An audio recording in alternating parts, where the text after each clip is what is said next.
Did you know that I, John Quincy Adams, was the first son of a president of the United States who also became president? I served as our sixth president of the United States. I was one of 5 children and lived with my mother and my father. While my family traveled regularly, I enjoyed many things as a child and received a quality education. Because of my family's travels, I did not work as a child. Instead, I enjoyed reading, and many historians say that I was one of the most brilliant scholars of my time. Before I became president, I worked as a lawyer, diplomat, and Secretary of State.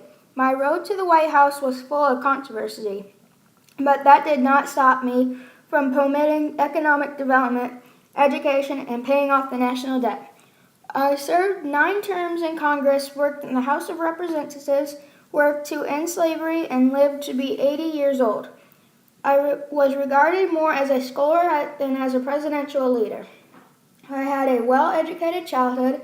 I was born on July 11, 1767 in Braintree, Massachusetts. As a child, I moved around to help my father overseas with diplomatic missions. I loved reading and watching wars such as the Revolutionary Wars of Bunker Hill. John Adams, my father, was the second president of the United States. He was born in London, England, in 1735 and died in 1826. My mother, Abigail Smith, was born in Weymouth, Massachusetts in 1744 and died in 1818. I had 4 siblings. I was tutored at home by James Faxter and then went away to school in France. I attended a private boarding school at the age of 11. Lastly, I attended Harvard, where I studied law and was a member of a scholar fraternity. I graduated second in my class. As you can see, I had a good childhood. I had many careers before I became president. I worked as a lawyer and diplomat from 1790 to 1794, and in 1794 I became the minister to the Netherlands. In 1797 to 1801 I was minister to Prussia, and in 1803 to 1801 I was a United States senator from Massachusetts. In 1809 to 1811 I served as minister to Russia, and in 1814 I was the peace commissioner. From 1815 to 1817 I was the minister to Great Britain, and in 1817 to 1825 I was the Secretary of State under President Monroe. In 1825 to 1829, I was elected the 6th President of the United States. Finally, in 1831 to 1848, I was a member of the House of Representatives. As you can see, I held many positions before my presidency. While serving aboard, I married Louisa Catherine Johnson, the daughter of a poor American merchant. My wife, Louisa, was born in 1775 and died in 1852. We had 4 children. George, who was named after George Washington, our first president, was born in 1801 and committed suicide in 1829. John Jr. was born in 1803, was expelled from Harvard before his graduation, and led a troubled life. He died in 1834. Charles Francis, our youngest son, was born in 1807 and pursued a career in politics. Charles built the first presidential library in the United States to honor me. Charles died in 1886. Louisa Catherine, our only daughter, was born in 1811, but died in 1812 while our family was in Russia. I was not the most popular candidate, but I still won the election. I began my campaign in 1824. There was 2 candidates from the South, 2 from the West, and 1 from the North. I ran on the Adams-Jackson ticket.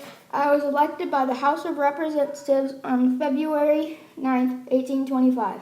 This shocked Andrew Jackson, who had won the most electoral and popular votes. But under the 12th Amendment, the presidential election fell to the House of Representatives to choose from the top candidates Jackson, Adams, and Crawford. The Democrats and Jackson's followers were upset and claimed that we had struck a corrupt bargain. This would overshadow my career and contributed to my loss to Jackson 4 years later in the 1828 election. My inauguration was on Friday, March 4, 1825, in the House Chamber of the United States Capitol. I took my oath on a book of law instead of the Bible, and my speech was 2,911 words long. I was 57 years old at that time. While in the White House, I promoted science and enterprise, built highways and canals, and also established a system of weights and measures. I was an early riser to read the Bible and exercise. I was an avid swimmer. I wrote in my diary daily and enjoyed playing billiards, reading, and going to the theater and drinking wine. Unfortunately, my wife and I took separate vacations, spent little time communicating, and we did not sleep in the same bed.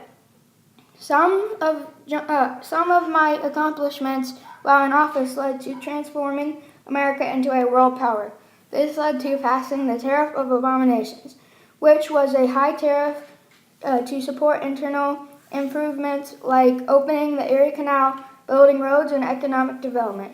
I promoted education and paid off a majority of the national debt. Goods, money, and people traveled faster because of my advancements. I was regarded as one of the greatest diplomats in American history. During my presidency, I was also experienced many failures. I was not considered a good father, received a cold-hearted, reserved, grumpy, and austere. I was met with opposition from the Congress.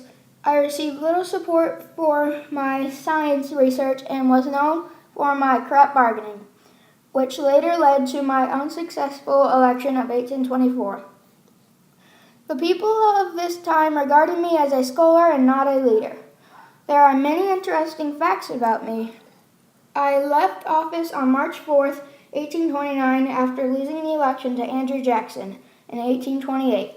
I was one of 4 presidents who chose not to attend his successor's inauguration. My father and I were the only presidents to serve a single term during the first 48 years of presidency.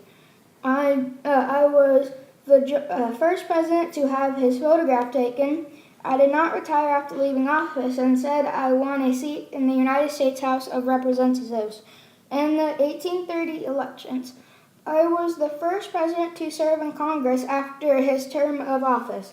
I was elected to 9 terms, serving as representative for 17 years, from 1831 until my death in 1848. While in Congress, I worked against slavery. During this time, the gag rule was voted in to stop my discussion and debate over slavery. While serving in office, I had a stroke and slipped into a coma. I died on February 23, 1848, at the age of 80 years old. I was buried in Quincy, Massachusetts. I left my 8,500-volume library, home, and land to my only surviving son and divided the rest amongst his family. Some personal and professional facts about me was my nickname was Accidental President and Old Man Eloquent. I had black eyes and I was almost bald. I was the first president with a middle name and called myself JQA. I stood 5'7" and weighed 175 pounds. I loved swimming in the nude and spoke in a high voice, and I attended 3 different church services on Sunday. I suffered from depression and spent little time with my wife, Louisa. I proved to be one of the most brilliant scholars of my time. I had my head in a book, but still loved exercise, drink wine, and play pool. Even with a life of travel, education, and many demanding careers, I still had time for fun with my family and friends. Whether serving as our 6th president or working as a lawyer, diplomat, or Secretary of State, I was known as a well-educated and hard-working leader. Although my road through the White House was full of controversy, that did not stop me from promoting economic development, education, and science. Who would have thought that a president's son would someday be a president? Thank you for listening to my life story, John Quincy Adams.